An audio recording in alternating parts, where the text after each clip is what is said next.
স্তম্ভ মেলাও। স্তম্ভ মেলানোর ফার্স্ট কোশ্চেনটা আমাকে বলবে হচ্ছে যে অভিজিৎ কর্মকার 88 কি করেছো? অভিজিৎ বলো। করনি তাই তো? এটা হয়নি। আচ্ছা অভিজিৎ তুমি পড়তে থাকো। তাহলে অভিজিৎ পাল বলো কি করেছো? ম্যাম বলছিলাম যে অপশন এ। Option A. হ্যাঁ ma'am option A. Option A. আচ্ছা অপশন এ করেছো তাই তো 88। চলো আমরা মিলিয়ে দেখবো। এখান থেকে সব থেকে যেটা আমাদের চেনা জানা চেনা পরিচিত ওইটাকেই আমরা মেলাবো, ঠিক আছে? তো একবীজপত্রী বিরুৎ কাণ্ড কি হবে? সরষে। সর্ষে। একদম একবীজপত্রী বিরুৎ কাণ্ড হচ্ছে সর্ষে। তো দেখে নেবো, এটা একদম আমাদের চেনা পরিচিত একবীজপত্রী বিরুৎ কাণ্ড।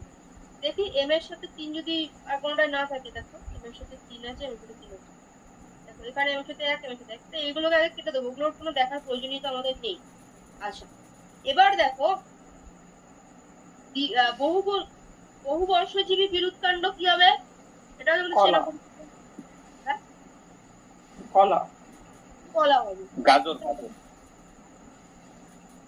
গাজর করেছো? হ্যাঁ কি গাজর করেছো?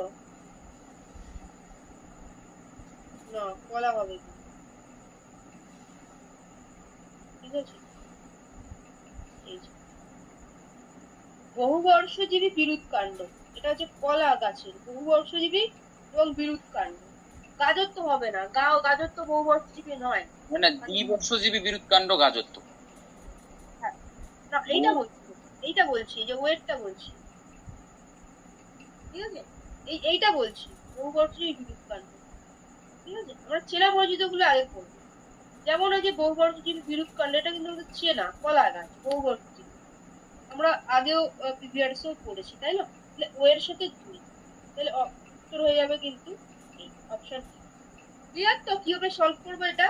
দেখো আমাদের কিন্তু অত বেশি সময় দেবে না, 1 নম্বরের মতো করেই আমাদের সময়। ওকে